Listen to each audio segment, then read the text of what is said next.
Abonnez-vous à Confessions interdites. Et maintenant, entrons dans l'histoire.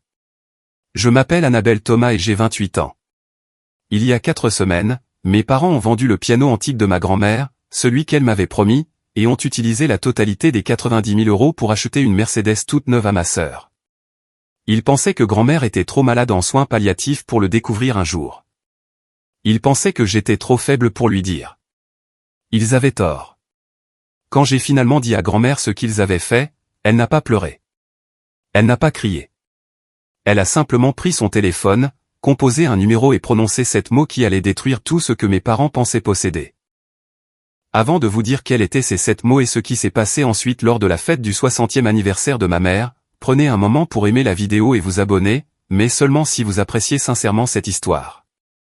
Laissez un commentaire pour me dire d'où vous regardez et quelle heure il est chez vous. Maintenant, laissez-moi vous ramener au jour où tout a commencé, l'après-midi où ma grand-mère a été admise en soins palliatifs. L'appel est arrivé un mardi après-midi, juste après ma dernière leçon de piano de la journée. Éléonore a fait une autre crise cardiaque, a dit mon père. Pas de bonjour, pas de chaleur. Elle est stable, mais il la transfère en soins palliatifs. Réunion de famille à l'hôpital dans 1 heure.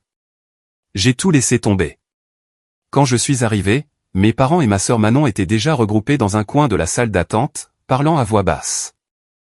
Mon père, Richard Thomas, se tenait les bras croisés. Ma mère, Diane, serrait son sac à main de créateur comme une bouée de sauvetage. Et Manon, de 4 ans ma cadette, toujours la préférée, faisait défiler son téléphone, levant à peine les yeux. Bien que tu sois là, a dit mon père. Nous devons répartir les responsabilités. Pas de « comment tiens-tu le coup ?» Pas de « ça doit être dur pour toi ». Juste de la logistique. Quelqu'un doit rendre visite à mère tous les jours, a-t-il continué. Diane et moi avons l'entreprise à faire tourner. Manon est dans une phase critique avec la famille de Daniel. Daniel Hébert. Le petit ami de Manon depuis 8 mois. Fils du partenaire commercial le plus important de mon père. Alors, Annabelle, mon père m'a regardé comme s'il m'assignait une corvée. Tu te chargeras des visites. Ton emploi du temps est flexible. Les professeurs ne font pas exactement des heures supplémentaires. Je voulais dire que j'enseignais la musique à 37 enfants chaque semaine. Que je dirigeais des programmes périscolaires, que mon temps avait de la valeur aussi, mais je ne l'ai pas fait. Bien sûr, ai-je dit doucement. Je veux être avec elle de toute façon. Parfait. Mon père se détournait déjà. Tiens-nous au courant si quelque chose change. Alors que je marchais vers la chambre de grand-mère, j'ai entendu la voix de ma mère dériver dans le couloir, destinée aux seules oreilles de Manon. Au moins, elle sert à quelque chose. J'ai continué à marcher. Je ne me suis pas retourné. Pas parce que je n'avais pas entendu, mais parce que j'étais tellement habitué à ce genre de douleur que j'avais cessé d'attendre qu'elle soit reconnue. La chambre de grand-mère Éléonore sentait la lavande et les vieux livres. Elle insistait pour les deux. Ils essaient de faire en sorte que tout sente l'antiseptique, m'avait-elle dit lors de ma première visite. Je refuse. Si je dois mourir, je mourrai entouré des choses que j'aime. Elle avait 76 ans, l'esprit vif comme une lame, et se mourait d'une insuffisance cardiaque congestive. Les médecins lui donnaient des semaines, peut-être 1 mois ou 2 si elle avait de la chance.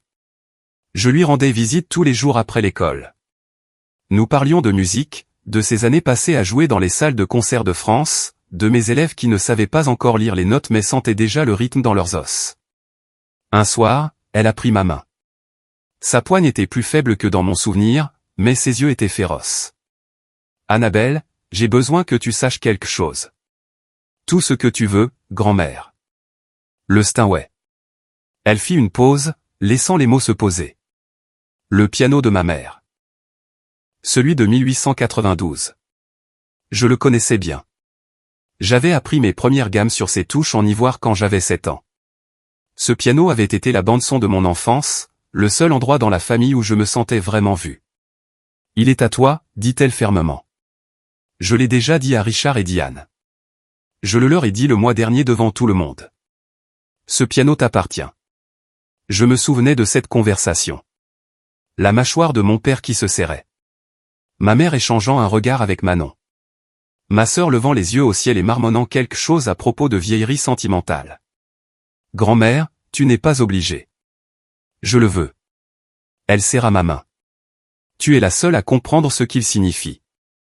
Promets-moi que tu en prendras soin. Je le promets. Elle sourit alors, un sourire complice qui semblait détenir des secrets que je ne pouvais pas encore voir. Il y a des choses plus précieuses que l'argent, mon enfant, et certaines personnes ont besoin d'apprendre cette leçon à la dure. 2 semaines plus tard, tout a basculé. Grand-mère m'avait demandé d'apporter quelques vieilles photos de sa maison, des photos de ses jours de spectacle, des images qu'elle voulait voir une dernière fois. J'avais toujours une clé, alors je m'y suis rendu après l'école par un jeudi après-midi pluvieux. La maison était calme, trop calme.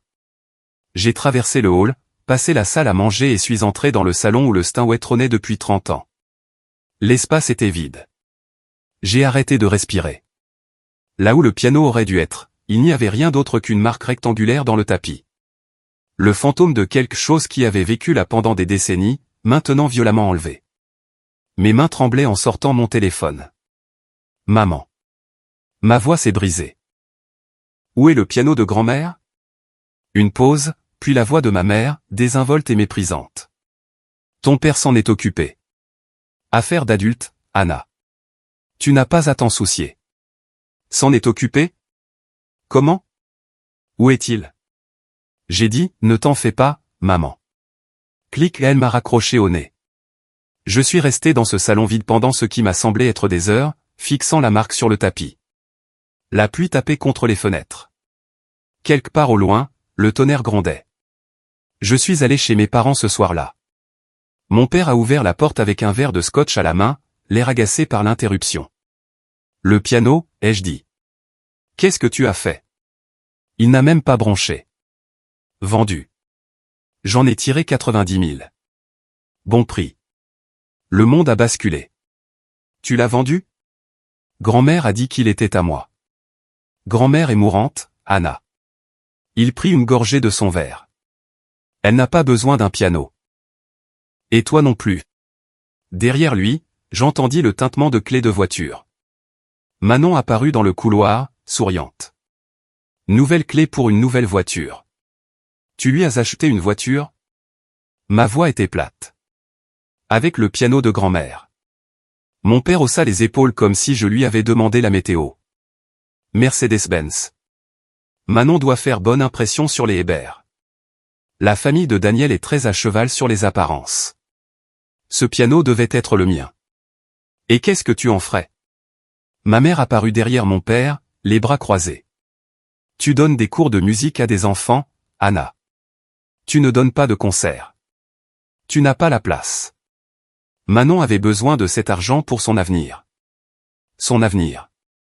J'ai répété les mots, goûtant leur amertume. Manon entra dans le hall en se dandinant, balançant ses nouvelles clés comme un trophée. Ne sois pas jalouse, Anna. Ça ne te va pas. Elle sourit de toutes ses dents. Peut-être que si tu avais choisi une meilleure carrière, tu pourrais t'offrir de belles choses toi aussi. J'ai regardé mes parents, ma sœur, la vie qu'ils avaient construite où j'étais toujours la dernière roue du carrosse, toujours celle dont les besoins passaient en dernier. Est-ce que grand-mère le sait? Silence. Est-ce qu'elle sait que vous avez vendu son piano? Le visage de ma mère se durcit. Elle est en soins palliatifs, Annabelle. Elle est sous morphine la moitié du temps. Elle n'a pas besoin de savoir quoi que ce soit qui pourrait la contrarier. Tu veux dire que tu ne veux pas qu'elle le sache? Je veux dire, ma mère s'approcha, sa voix descendant vers quelque chose de froid et menaçant, que si tu lui dis que ça lui cause du stress et qu'il arrive quelque chose, ce sera de ta faute. Veux-tu être responsable de la mort de ta grand-mère? L'accusation resta suspendue dans l'air comme du poison. J'aurais dû reculer. L'ancienne Annabelle l'aurait fait, mais quelque chose avait changé en moi. Quelque chose s'était finalement brisé. Grand-mère a le droit de savoir ce qui est arrivé à sa propriété, ai-je dit doucement. Et je ne lui mentirai pas. Je me suis retourné et je suis sorti avant qu'il ne puisse répondre. Je n'ai pas dormi cette nuit-là. Mon appartement semblait plus petit que d'habitude, un modeste 2 pièces que mes parents avaient toujours moqué comme preuve de mes mauvais choix de vie. Je me suis assise sur mon canapé d'occasion, fixant une photo encadrée sur l'étagère. Grand-mère Éléonore à son dernier concert il y a 20 ans. Ses doigts en suspens au-dessus des touches, son visage lumineux de détermination. Ce même piano, celui qu'ils avaient vendu comme si ce n'était rien. Les mots de ma mère tournaient dans ma tête. S'il arrive quelque chose, ce sera de ta faute. Avait-elle raison? Si je le disais à grand-mère, le choc la blesserait-il? Causerais-je plus de douleur dans ces derniers jours? Mais alors je me suis souvenu de ce que grand-mère m'avait toujours enseigné. La vérité peut blesser, avait-elle dit une fois quand j'avais 12 ans et que je ne voulais pas dire à mes parents que j'avais raté un contrôle de maths. Mais les mensonges blessent toujours plus profondément. Ils mettent juste plus de temps. J'ai ramené mes genoux contre ma poitrine et j'ai pensé aux 28 dernières années. Chaque fois que j'étais restée silencieuse pour préserver la paix. Chaque fois que j'avais accepté moins parce que se battre semblait futile. Chaque fois que je m'étais faite plus petite pour que ma famille puisse se sentir plus grande. Et où cela m'avait-il mené? Ici, seul. Invisible. Les regardant effacer les volontés de grand-mère comme si ces mots ne valaient rien. Si je restais silencieuse maintenant, je ne préservais pas la paix. Je devenais complice. À 3 heures du matin, j'avais pris ma décision. Grand-mère méritait la vérité. Elle méritait de savoir que son fils l'avait volée, lui avait menti et avait supposé qu'elle était trop faible pour compter encore. Et peut-être, juste peut-être, je méritais d'arrêter de m'excuser d'exister. J'ai mis mon réveil tôt le matin. J'irai aux soins palliatifs avant l'école. Je lui dirai tout. Grand-mère était réveillée quand je suis arrivé, appuyée contre ses oreillers, regardant le lever du soleil par la fenêtre. Tu as l'air de ne pas avoir dormi, dit-elle doucement. Non. J'ai tiré une chaise près de son lit, pris sa main. Grand-mère, je dois te dire quelque chose, et ça va faire mal. Ses yeux, toujours vifs malgré tout, étudièrent mon visage. Alors dis-le-moi. Alors je l'ai fait. L'espace vide dans son salon. Les 90 000 euros. La Mercedes-Benz rutilante au nom de Manon. La désinvolture de mon père. La menace de ma mère. Je lui ai tout raconté, me préparant aux larmes, au choc, au genre de dévastation qui pourrait briser ce qu'il restait de son cœur fragile. Au lieu de cela, grand-mère Éléonore laissa échapper un long et lent soupir, pas un halètement de douleur, pas un cri de trahison, un soupir, le soupir de quelqu'un qui avait vu cela venir. Grand-mère, ai-je chuchoté. Elle se tourna pour me regarder, et son expression n'était pas affligée. Elle était calme, presque résignée.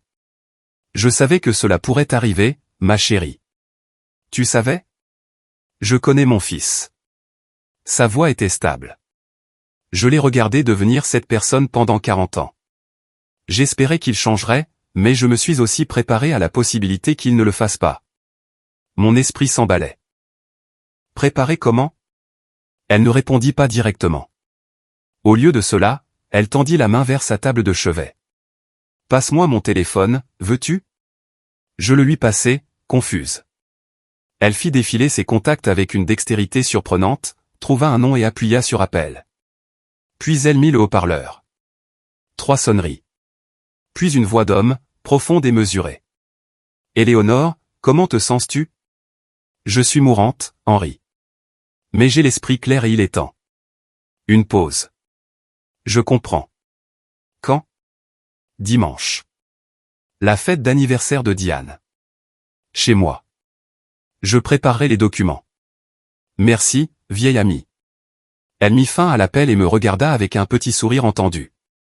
Grand-mère. Je la fixai. Qui est Henri? Maître Henri Janvier. Elle posa doucement le téléphone. Il est mon notaire depuis 30 ans. C'était l'ami le plus proche de ton grand-père. Tu as ton propre notaire? J'ai beaucoup de choses que ton père ignore, Annabelle. Ses yeux pétillaient malgré l'épuisement gravé sur son visage. Richard suppose qu'il comprend tout de mes affaires. Il a toujours supposé. C'est sa plus grande faiblesse. J'avais l'impression d'être au bord de quelque chose de vaste, regardant dans des profondeurs que je ne pouvais pas voir. Que va-t-il se passer dimanche à la fête d'anniversaire de maman? La justice. Grand-mère serra ma main. Retardée peut-être, mais la justice quand même. Je ne comprends pas. Tu n'as pas besoin de tout comprendre pour l'instant. Elle se rallongea contre ses oreillers, paraissant soudain plus fatiguée. J'ai juste besoin que tu fasses une chose pour moi. N'importe quoi. Viens à la fête, habille-toi bien, et apporte ta patience. L'ombre d'un sourire. Le genre de patience que je t'ai enseigné quand tu apprenais Chopin et que tu voulais jeter la partition à travers la pièce. J'ai failli rire malgré tout. À ce point-là. Pire. Son expression s'adoucit. Mais nécessaire. Ton père et ta mère doivent apprendre que les actions ont des conséquences. Et j'ai passé 5 ans à m'assurer que lorsque la leçon arriverait enfin, elle serait inoubliable. 5 ans. Elle planifiait quelque chose depuis 5 ans. Grand-mère, qu'est-ce que tu as fait? Elle ferma les yeux, l'épuisement l'emportant. Je t'ai protégée, ma chérie, comme j'aurais dû te protéger depuis le début. Je suis seulement désolé d'avoir mis si longtemps à agir. Je suis resté avec elle jusqu'à ce qu'elle s'endorme, mon esprit tourbillonnant de questions. Maître Henri Janvier, dimanche, la fête d'anniversaire de ma mère dans la maison de grand-mère. Quelque chose était sur le point de changer.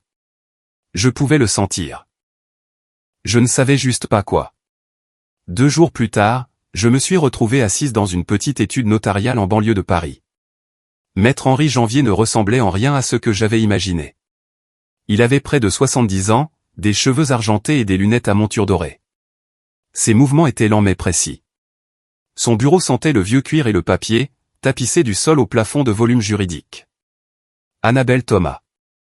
Il tendit la main. Votre grand-mère parle de vous constamment. C'est un plaisir de vous rencontrer enfin. Maître Janvier, Henri, je vous en prie. Il fit signe vers une chaise en face de son bureau. Asseyez-vous.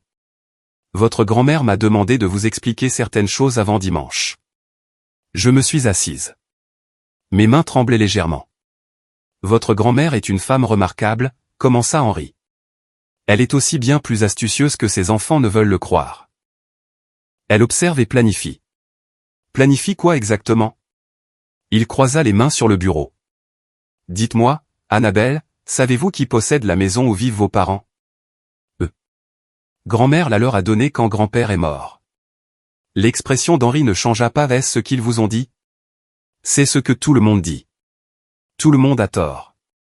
Il sortit un dossier du tiroir de son bureau et le fit glisser vers moi. Votre grand-mère a permis à Richard et Diane de vivre dans cette maison gratuitement, mais elle n'a jamais transféré la propriété.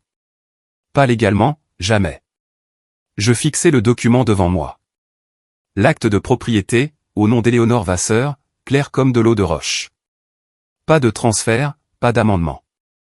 Ils vivent dans sa maison depuis 10 ans, dis-je lentement, en pensant qu'elle est à eux. Précisément. J'avais la tête qui tournait. Mais pourquoi grand-mère les laisserait-elle croire? Parce qu'elle observait, Annabelle. Henri se pencha en avant. Elle observait pour voir si son fils prouverait que ses craintes étaient fausses. Malheureusement, il a fait exactement ce qu'elle attendait. Ce soir-là, je suis retourné à mon appartement et j'ai commencé à chercher. Grand-mère m'avait donné une boîte de vieilles affaires il y a des années, des photos, des lettres, des fleurs séchées de son jardin. Je ne l'avais jamais regardé attentivement. Cela semblait trop intime, comme lire le journal de quelqu'un. Mais maintenant j'avais besoin de réponses. Je l'ai trouvé près du fond, sous une pile de programmes de concerts décolorés, une enveloppe scellée jaunie par le temps, mon nom écrit avec l'écriture élégante de grand-mère, et en dessous, 6 mots, pour Annabelle, quand tu auras besoin de comprendre. Mes doigts tremblaient en l'ouvrant. À l'intérieur se trouvait une seule photo, une copie d'un document légal. L'entête était partiellement obscurcie, mais je pouvais voir la signature de grand-mère en bas, datée d'il y a 5 ans. Et de sa main, une note agrafée au coin. La maison n'a jamais quitté mes mains, ma chérie. Elle a seulement été prêtée, et certains emprunteurs ne méritent pas ce privilège. Je l'ai lu 3 fois. Puis j'ai compris. La fête de dimanche se tenait chez grand-mère, la même maison que mes parents traitaient comme la leur, où ils avaient organisé des dîners et des rassemblements de vacances, où ils avaient vendu le piano qui trônait dans le salon comme s'il leur appartenait. Mais il ne leur appartenait pas. Il ne leur avait jamais appartenu. Mon père avait construit tout son sentiment de statut sur une fondation qui n'existait pas. J'ai pensé à toutes les fois où il m'avait fait la leçon sur les vrais actifs et les investissements intelligents, toutes les fois où il s'était moqué de mon petit appartement tout en se tenant dans une maison qu'il ne possédait pas réellement. L'ironie était presque trop parfaite. J'ai remis la lettre dans son enveloppe et l'ai posée sur ma table de nuit. Dimanche était dans 3 jours. Quoi que grand-mère ait prévu, cela allait se passer dans l'endroit que mes parents avaient revendiqué comme leur territoire, et ils n'avaient aucune idée de ce qui arrivait. La veille de la fête, grand-mère a appelé. Sa voix était plus faible qu'avant, et je pouvais entendre l'effort que chaque mot lui coûtait. Mais son esprit était toujours aussi vif. Annabelle, es-tu prête pour demain? Je pense. J'ai marqué une pause. Grand-mère, es-tu sûre de vouloir faire ça? C'est l'anniversaire de maman. Devant tous ces gens. C'est précisément pour cela que ça doit être demain. Elle prit une lente inspiration. Ton père a vendu mon piano devant tout le monde. Il l'a annoncé à ce dîner de famille le mois dernier, comme si c'était sa décision à prendre. Il ne m'a pas demandé. Il n'a pas pensé à toi. Il a supposé que j'étais trop faible et que tu étais trop discrète pour que cela importe. J'ai fermé les yeux. Je me souviens. Alors tu comprends pourquoi la leçon a besoin de témoins. Sa voix s'adoucit. Je ne fais pas ça par vengeance, ma chérie. La vengeance est vide. Je fais ça parce que c'est juste et parce que tu mérites d'être protégée, surtout après mon départ. Les larmes me brûlaient les yeux. Grand-mère, j'aurais dû agir plus tôt. J'ai regardé comment il te traitait pendant des années, et j'ai continué à espérer que Richard changerait. C'était mon erreur. L'amour m'a rendu aveugle trop longtemps. Ce n'est pas ta faute. Peut-être pas entièrement, mais je peux encore arranger les choses. Une pause. Il ne me reste plus beaucoup de temps, Annabelle. Les médecins disent des semaines, mais je pense que c'est moins. Je peux le sentir, alors j'ai besoin de savoir. Me fais-tu confiance? Toujours. Alors viens demain. Porte quelque chose qui te fait sentir forte. Et quoi qu'il arrive, souviens-toi que tu n'es pas la méchante dans cette histoire. Tu ne l'as jamais été. Nous nous sommes souhaité bonne nuit. J'ai tenu le téléphone contre ma poitrine longtemps après qu'elle ait raccroché. Demain allait tout changer. Je devais juste être prête à laisser faire. Dimanche est arrivé avec une pâle lumière d'hiver et le genre d'air vif qui rend tout plus net. La maison de grand-mère, la maison empruntée de mes parents, avait l'air presque festive. Quelqu'un avait accroché une bannière joyeux 60e anniversaire sur le porche. Les voitures s'alignaient dans l'allée et débordaient sur la rue. Je me suis garé au fond et je suis resté assise dans ma voiture un moment, me rassemblant.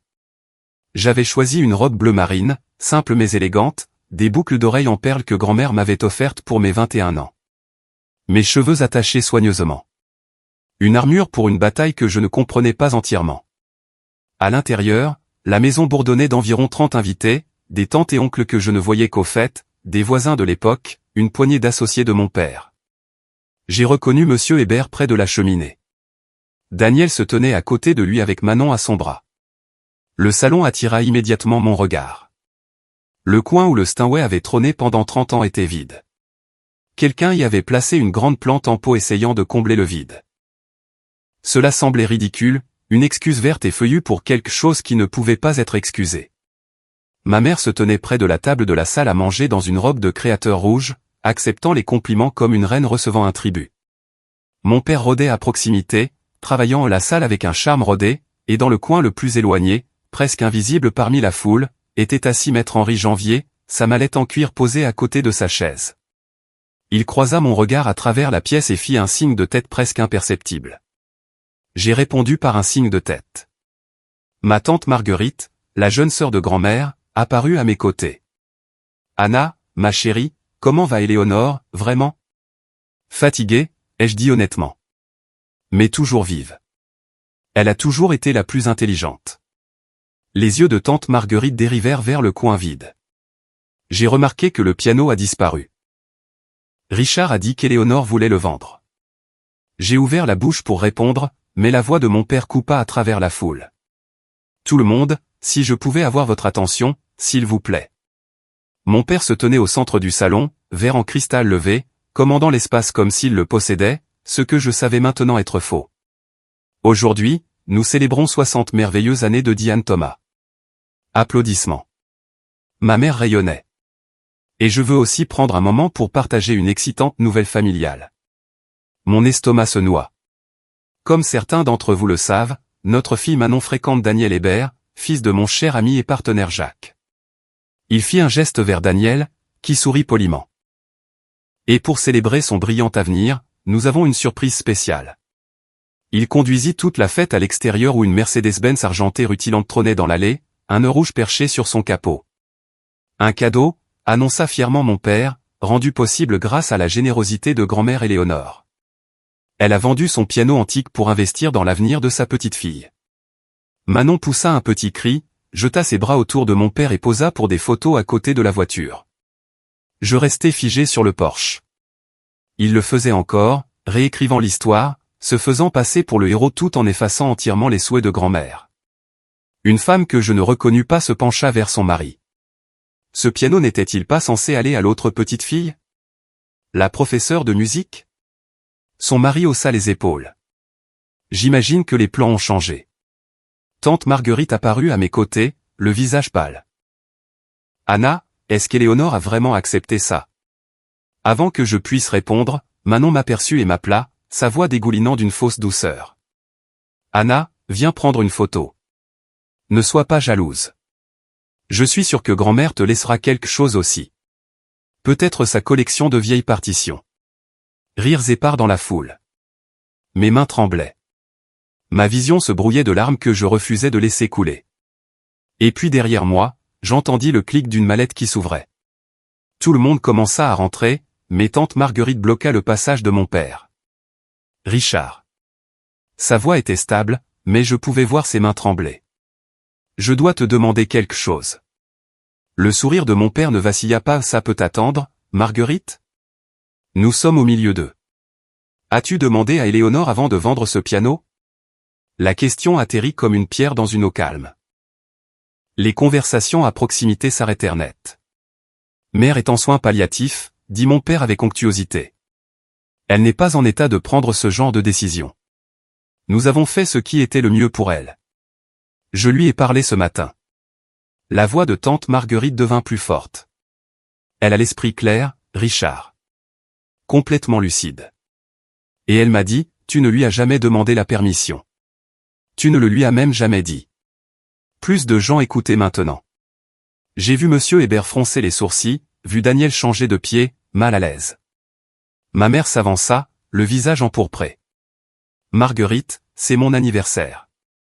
Ne faisons pas une scène. Une scène? Tante Marguerite rit, mais sans humour. Diane, ton mari a vendu la possession la plus précieuse d'Éléonore sans qu'elle le sache et a utilisé l'argent pour une voiture. Si quelqu'un fait une scène, ce n'est pas moi. La pièce était devenue silencieuse. 30 père-dieu faisaient des allers-retours entre ma tante et mes parents. Le calme de mon père se fissura légèrement. C'est une affaire de famille. Ça n'a pas besoin d'être discuté en public.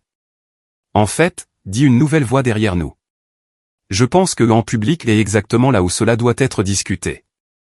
Je me suis retourné. Maître Henri Janvier était debout maintenant, sa mallette ouverte, un dossier de documents à la main. Il marcha vers le centre de la pièce avec l'autorité calme d'un homme qui avait fait cela 1000 fois. Bonjour tout le monde. Je m'appelle Henri Janvier. Je suis le notaire d'Éléonore Vasseur. Le visage de mon père devint blanc. Le silence était suffocant. Henri se positionna près du coin vide où le piano se trouvait auparavant. Un choix qui semblait délibéré. Je m'excuse d'interrompre la célébration, dit-il, sa voix portant facilement à travers la pièce. Mais Éléonore Vasseur m'a demandé d'aborder certaines questions urgentes concernant sa succession.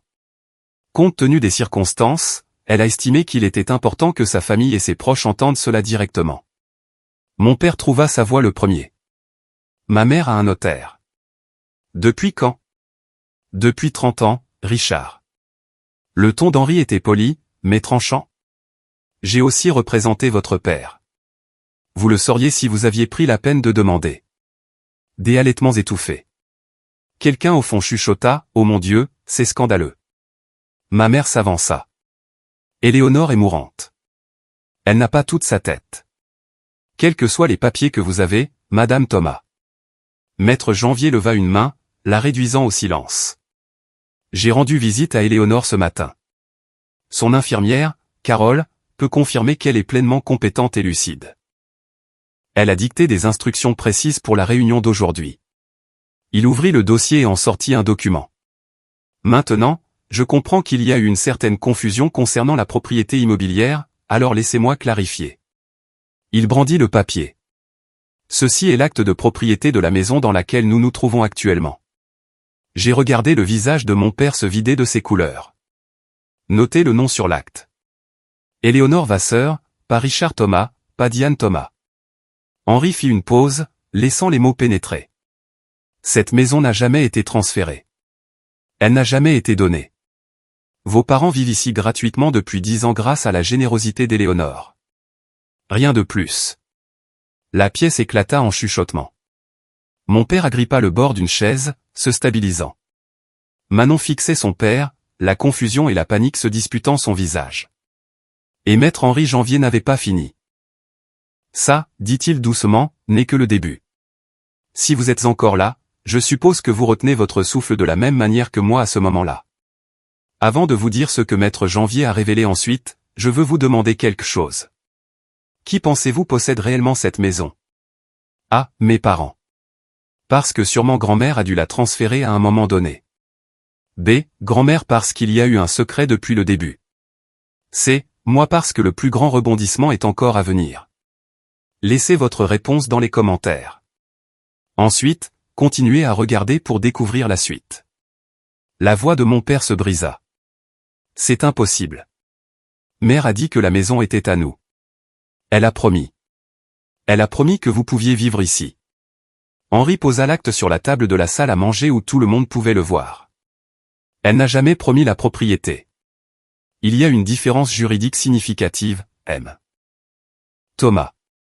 J'ai regardé la réalisation se répandre dans la pièce comme une traînée de poudre. Monsieur Hébert fit un petit pas en arrière, s'éloignant de mon père. Une des voisines échangea un regard entendu avec son mari. Pendant 10 ans, continua Henri, vous avez profité de cette propriété sans payer de loyer, de charges ou d'impôts fonciers, tous couverts par les comptes d'Éléonore. Vous l'avez traité comme la vôtre.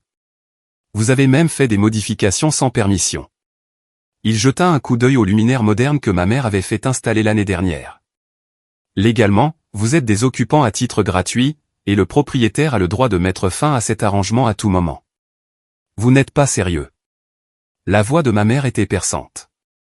Nous vivons ici depuis une décennie. Nous avons investi dans cette maison.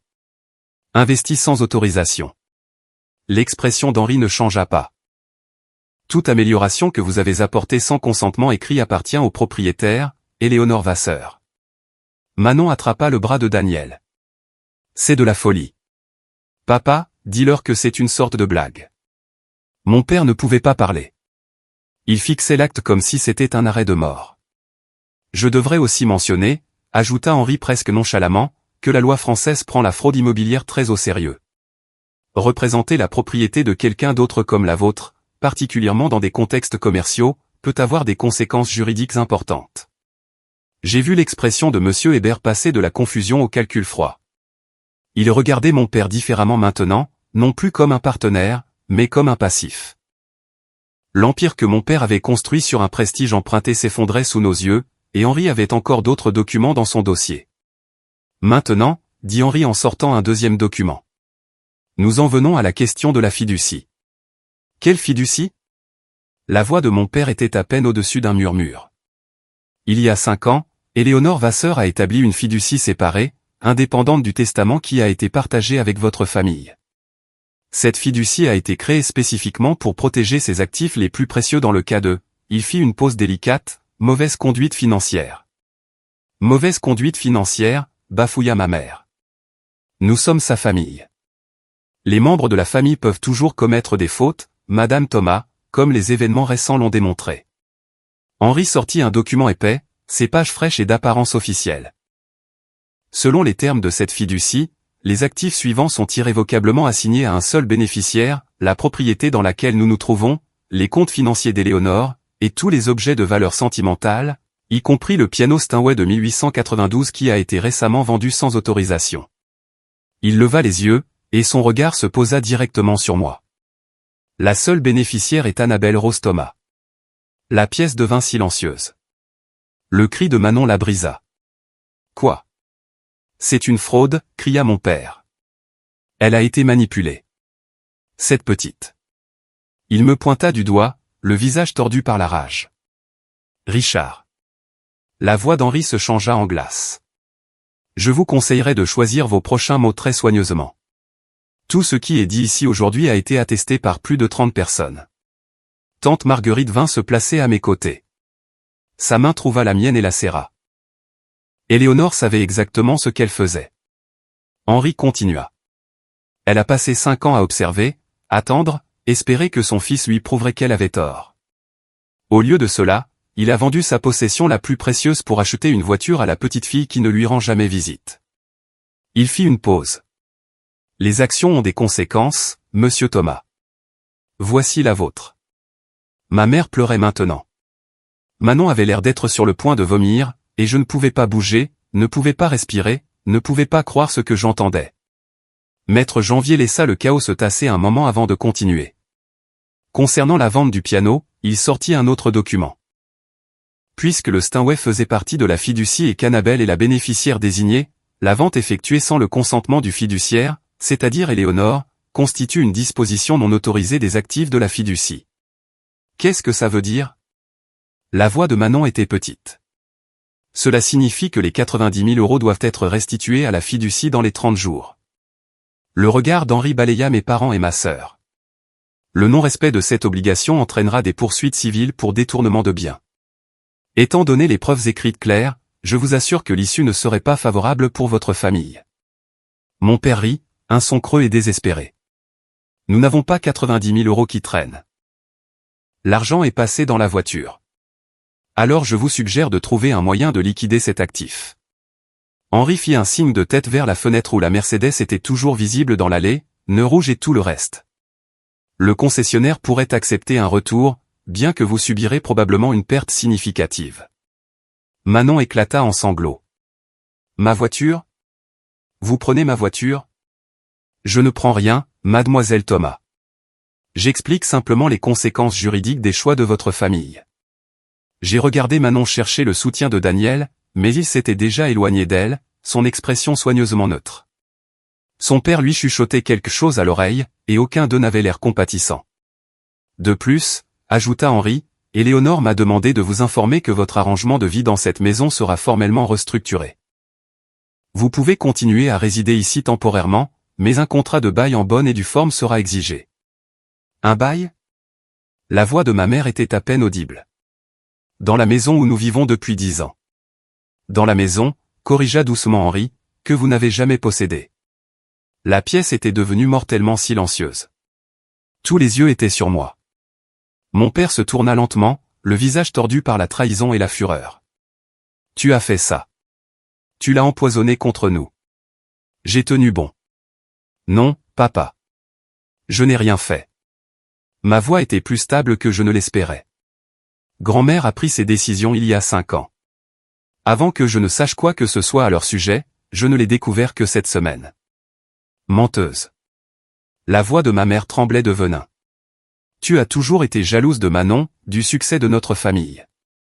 C'est ta vengeance. Vengeance? J'ai senti quelque chose de froid et dur se cristalliser en moi.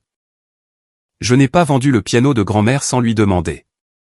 Je n'ai pas dépensé l'argent pour une voiture pour moi-même. Je n'ai pas menti à tout le monde sur ce qui s'est passé. Je fis un pas en avant, regardant directement ma mère. Je ne suis pas celle qui a dit, au moins, elle sert à quelque chose quand j'ai accepté de rendre visite à grand-mère tous les jours.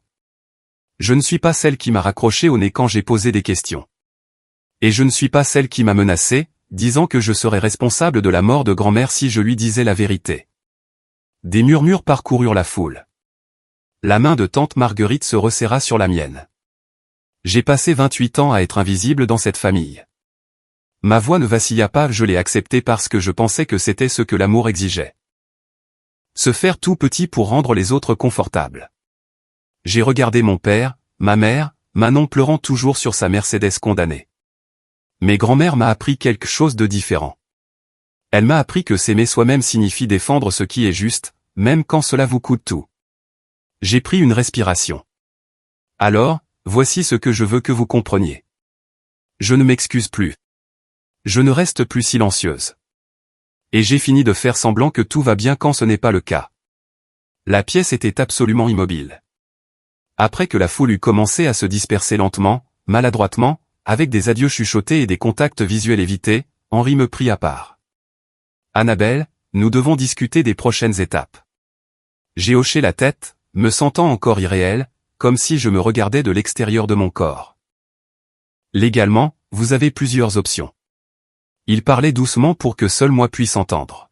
« Vous pourriez exiger une expulsion immédiate.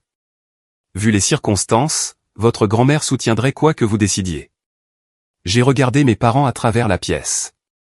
Mon père s'était effondré sur une chaise, la tête dans les mains. Ma mère se tenait figée près de la fenêtre. Le mascara coulait sur son visage. Manon avait disparu, probablement dehors en train de pleurer sa Mercedes. Ils avaient l'air brisés. Une partie de moi, une petite partie blessée, voulait remuer le couteau dans la plaie, leur faire ressentir chaque once de la douleur qu'ils m'avaient causée pendant 28 ans. Mais ce n'était pas qui je voulais être. Je ne veux pas les mettre à la porte, dis-je lentement. Pas immédiatement. Henri haussa un sourcil. En êtes-vous certaine? Oui. J'ai pris une respiration. Voici ce que je veux. Les 90 000 € sont restitués dans les 90 jours, pas 30. Je leur donnerai du temps pour vendre la voiture et s'organiser. Ils peuvent rester dans la maison avec un contrat de bail formel à un loyer minimal. Après grand-mère, j'ai dégluti difficilement. Après son décès, ils auront 12 mois pour trouver un autre endroit où vivre. C'est remarquablement généreux compte tenu de tout. Peut-être. J'ai croisé son regard. Mais je ne fais pas ça pour les punir. Je le fais parce que c'est juste et parce que je refuse de devenir le genre de personne qu'ils sont. Henri m'étudia un long moment.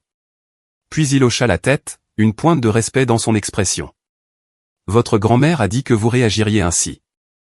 Elle est très fière de vous, Annabelle. Je sais. Ma voix se brisa. Je sais qu'elle l'est. L'accord fut rédigé sur le champ sur la table de la salle à manger, avec tante Marguerite et 2 des invités restant comme témoins. Mon père signa sans me regarder. La main de ma mère tremblait tellement qu'elle pouvait à peine tenir le stylo. Aucun d'eux ne dit un mot. Au moment où la dernière signature fut apposée, la maison s'était vidée. Monsieur Hébert et Daniel étaient partis sans dire au revoir.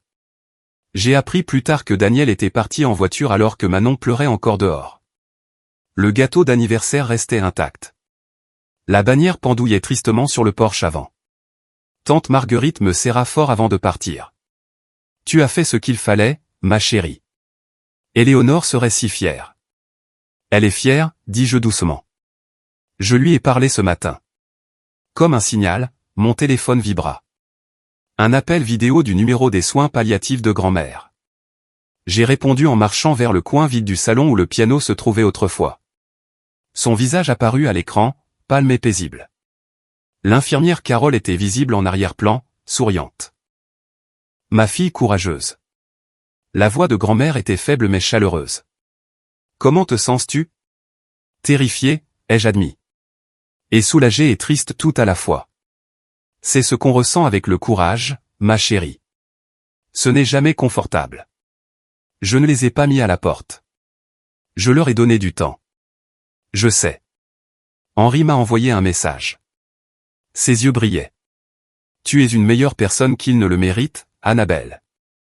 Mais c'est pour ça que je t'ai choisi. J'ai pressé ma main contre l'écran, souhaitant pouvoir tenir sa main à la place. Merci, grand-mère, pour tout, pour m'avoir protégé. Ne me remercie pas. Elle sourit, mais c'était teinté de chagrin. Vis bien, joue de la musique, sois heureuse. C'est comme ça que tu me remercieras. Je le ferai. Je sais que tu le feras, ma chérie. Elle ferma les yeux. Je sais que tu le feras.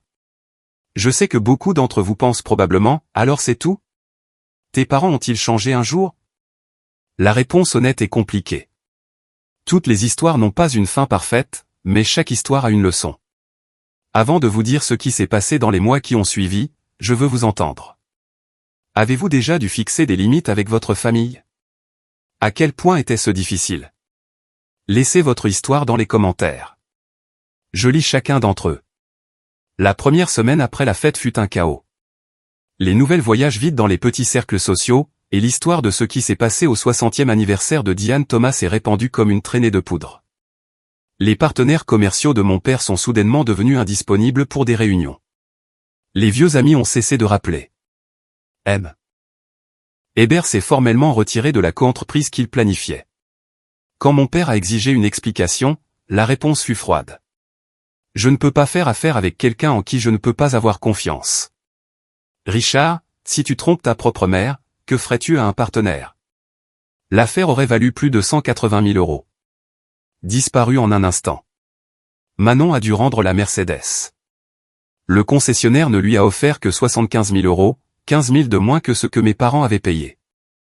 Elle a crié sur le vendeur pendant 20 minutes avant de finalement signer les papiers. Daniel a rompu avec elle 3 jours plus tard par SMS.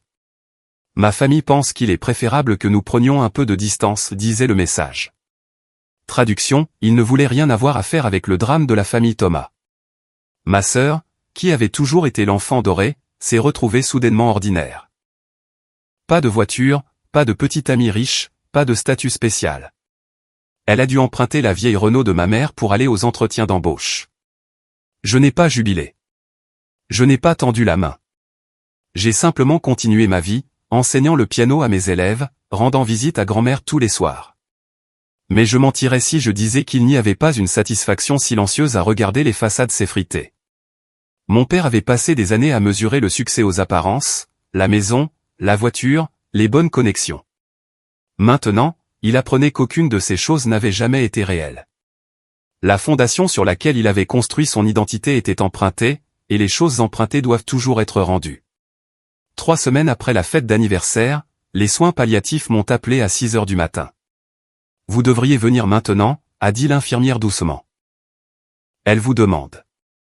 J'ai conduit plus vite que je n'aurais dû, mon cœur battant la chamade tout le long du trajet. La chambre de grand-mère était calme quand je suis arrivé. La lumière du matin filtrait à travers les rideaux, projetant de douces ombres dorées sur son lit. Sa respiration était superficielle, son visage fin comme du papier, mais ses yeux étaient ouverts, et quand elle m'a vu, elle a souri. Mon Annabelle. Sa voix était à peine un murmure. Viens t'asseoir avec moi. J'ai pris sa main. Elle semblait si fragile, comme tenir un oiseau. J'ai quelque chose à te dire, dit-elle lentement. Quelque chose que j'aurais dû dire il y a des années. Qu'est-ce que c'est, grand-mère? Je suis désolé. J'ai cligné des yeux. Désolé de quoi? De ne pas avoir agi plus tôt.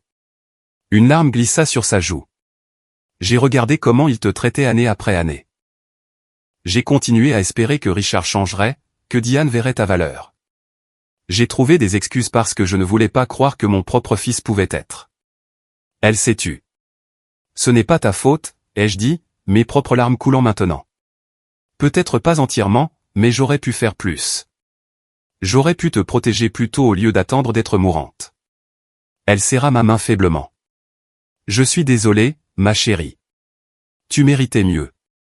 Tu m'as donné tout ce qui comptait, ai-je dit avec ferveur. La musique, l'amour, la connaissance que je valais quelque chose. C'est plus qu'ils ne m'ont jamais donné. Elle sourit et pendant un instant elle ressembla à la grand-mère dont je me souvenais de mon enfance. Forte, rayonnante, pleine de vie. Je suis si fier de toi, Annabelle. Tu as un bon cœur, mais tu as enfin appris à le garder. C'est toi qui m'as appris ça. Alors j'ai fait quelque chose de bien. Ses yeux se fermèrent. Je suis fatigué maintenant, ma chérie. Reste avec moi toujours. Grand-mère Éléonore est décédée ce soir-là, paisiblement, ma main dans la sienne. Les funérailles ont eu lieu 5 jours plus tard dans la petite église qu'elle fréquentait depuis 50 ans.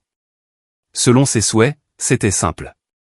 Pas de fleurs élaborées, pas d'étalages ostentatoires, juste de la musique, des souvenirs et les gens qu'il aimait vraiment. J'ai joué du piano pendant le service, pas le Steinway qui avait disparu, mais un modeste piano droit que l'église possédait depuis des décennies. J'ai joué le nocturne en mi bémol majeur de Chopin, le premier morceau que grand-mère m'ait jamais enseigné. L'église était à moitié pleine. Tante Marguerite était assise au premier rang, des mouchoirs serrés dans sa main. Les amis de grand-mère de ces jours de spectacle remplissaient plusieurs bancs. Des femmes aux cheveux blancs qui se souvenaient de l'époque où Éléonore Vasseur était un nom qui signifiait quelque chose dans le monde de la musique classique. Mes parents étaient assis au fond. Ils ne m'ont pas approché avant le service, ni pendant, ni après. Ma mère portait des lunettes de soleil sombre qui cachaient ses yeux. Mon père fixait droit devant lui comme un homme assistant à sa propre condamnation. Manon n'était pas là du tout. Trop fragile émotionnellement, a expliqué ma mère à quelqu'un qui demandait. J'ai prononcé l'éloge funèbre. J'ai parlé de la musique de grand-mère, de sa sagesse, de sa force tranquille. J'ai raconté comment elle m'avait appris que l'amour n'était pas une question de grands gestes. C'était une question d'être présent jour après jour et de choisir de voir quelqu'un pour qui il était vraiment. Je n'ai pas mentionné le drame. Les funérailles n'étaient pas le lieu pour ça. Après le service, mon père a commencé à marcher vers moi. Je l'ai vu hésiter, faire un pas, puis s'arrêter quand ma mère lui a saisi le bras et l'a tiré au loin. Il n'a jamais traversé la pièce. Peut-être voulait-il s'excuser. Peut-être pas. Je ne le saurai jamais. Mais j'avais déjà fait la paix avec le fait que certaines excuses ne viennent jamais et que certaines ne sont plus nécessaires. 6 mois plus tard, j'ai emménagé dans la maison de grand-mère. Cela semblait étrange au début, de marcher dans des pièces remplies de sa présence, de dormir dans la chambre d'amis que je connaissais depuis l'enfance. Mais lentement, j'ai commencé à me sentir chez moi. J'ai utilisé une partie de l'argent restitué pour acheter un nouveau piano. Pas un Steinway, cela coûte bien plus de 90 000 €, mais un magnifique Yamaha à queue qui remplissait le coin où le piano de grand-mère s'était autrefois trouvé. Différent, mais significatif à sa manière. Un nouveau départ. J'ai commencé à donner des cours particuliers le week-end. Ma première élève était la petite fille de tante Marguerite, Sophie. 8 ans, les yeux brillants, avec la même énergie impatiente que j'avais à son âge. Quand elle a joué sa première gamme complète, j'ai pleuré. Mes parents ont déménagé 2 mois après la mort de grand-mère. Ils n'ont pas attendu les 12 mois complets que j'avais offerts. Ils ont dit qu'ils ne pouvaient pas vivre dans un endroit avec tant de souvenirs douloureux. Je pense qu'ils ne pouvaient tout simplement pas supporter le rappel de ce qu'ils avaient perdu. Ils ont acheté un petit appartement à l'autre bout de la ville. L'entreprise de mon père était en difficulté, réduite à la moitié de sa taille précédente. Ma mère a rejoint un club social différent, un où les gens ne connaissaient pas l'histoire de la famille. Nous ne nous parlions pas. Pas par colère exactement, juste par distance. Certains fossés sont trop larges pour être comblés. Mais je n'étais pas amer. L'amertume est épuisante. Et j'avais une vie à construire. Les soirs, je m'asseyais au piano et je jouais jusqu'à ce que les étoiles apparaissent. Parfois Chopin, parfois Bach, parfois juste des mélodies improvisées qui n'allaient nulle part et partout. La présence de grand-mère persistait dans ces moments. Dans l'odeur de lavande du jardin qu'elle avait planté. Dans le grincement des vieilles lattes de plancher. Dans la façon dont la lumière tombait à travers les fenêtres au coucher du soleil. Elle était partie, mais elle était partout. Et j'étais enfin libre. 8 mois après les funérailles, mon téléphone a sonné. Manon. J'ai fixé l'écran pendant 3 sonneries avant de répondre. Anna. Sa voix semblait différente, plus petite, moins certaine. Manon. Le silence s'étira entre nous. 28 ans de sororité réduits à des pauses gênantes. Je n'appelle pas pour demander quoi que ce soit, dit-elle finalement. Je voulais juste dire quelque chose. D'accord. J'ai beaucoup réfléchi à tout ce qui s'est passé, à la façon dont j'ai agi. Elle prit une inspiration tremblante. J'étais tellement en colère au début, contre toi, contre grand-mère, contre tout le monde. Je pensais que tu m'avais volé quelque chose. Et maintenant, une autre pause. Maintenant je travaille dans une agence de marketing, au bas de l'échelle. Je prends le bus parce que je ne peux pas me payer une voiture. Et j'ai commencé à aller en thérapie. Je n'ai pas répondu. J'ai juste écouté.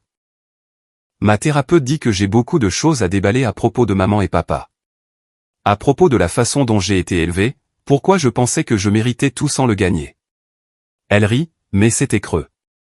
Il s'avère qu'être la préférée n'est pas vraiment un cadeau. C'est un piège. Je suis contente que tu travailles là-dessus, ai-je dit. Je ne te demande pas de me pardonner. Sa voix se brisa. Je ne mérite pas ça. Je voulais juste que tu saches que je comprends maintenant pourquoi tu as fait ce que tu as fait. Pourquoi grand-mère a fait ce qu'elle a fait. Grand-mère t'aimait aussi, Manon.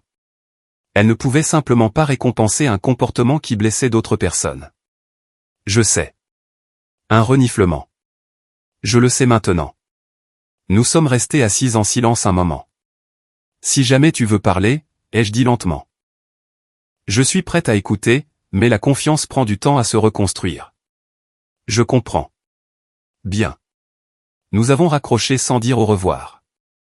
Pas par froideur, mais parce qu'aucune de nous ne savait comment. Certaines portes une fois fermées s'ouvrent lentement, mais elles peuvent encore s'ouvrir. C'est le printemps maintenant, un an complet depuis que grand-mère est entrée en soins palliatifs. Ce soir, je suis assise à mon piano alors que le soleil se couche sur le jardin.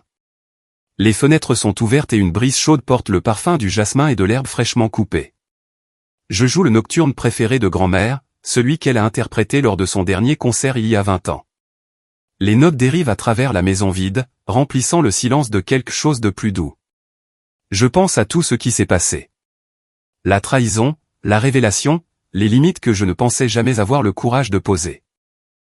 Je pense à grand-mère, sa force, sa patience, sa détermination tranquille à me protéger, même quand je ne savais pas que j'avais besoin d'être protégé. Je pense à mes parents dans leur petit appartement, reconstruisant une vie qui ne sera jamais tout à fait ce qu'ils imaginaient. À Manon prenant le bus, apprenant pour la première fois ce que signifie gagner quelque chose. Je ne les déteste pas. La haine prend trop d'énergie, mais je n'ai plus besoin d'eux non plus. Et c'est une sorte de liberté que je ne m'attendais pas à trouver. Le nocturne se termine. Les dernières notes restent suspendues dans l'air, puis s'estompent dans le calme du soir. Je regarde la photo de grand-mère sur le piano. Elle a 60 ans, rayonnante, les doigts en suspens sur les touches du Steinway. Je ne jouerai plus jamais. Je vais bien, grand-mère, chuchotai-je. Je vais plus que bien. Quelque part, j'aime à penser qu'elle m'entend. Je ferme le couvercle du piano, me lève et marche vers la fenêtre. Les étoiles commencent juste à émerger. Des pointes de lumière dans le ciel qui s'assombrit. Je n'ai pas le piano original. Je n'ai pas la famille que je pensais avoir. Mais j'ai quelque chose de mieux. J'ai moi-même. J'ai des limites. J'ai une vie. Une vie construite sur la vérité au lieu du silence. Et c'est le véritable héritage que grand-mère m'a laissé. Et c'est mon histoire. Merci d'être resté jusqu'à la fin. Si cela a résonné en vous, si vous avez déjà dû vous défendre dans une famille qui vous faisait vous sentir invisible, je veux que vous sachiez que vous n'êtes pas seul. Fixer des limites n'est pas égoïste. C'est ainsi que vous honorez votre propre valeur. Cliquez sur j'aime si cette histoire a signifié quelque chose pour vous. Abonnez-vous si vous voulez plus d'histoires comme celle-ci et vérifiez la description pour plus de vidéos que je pense que vous aimerez.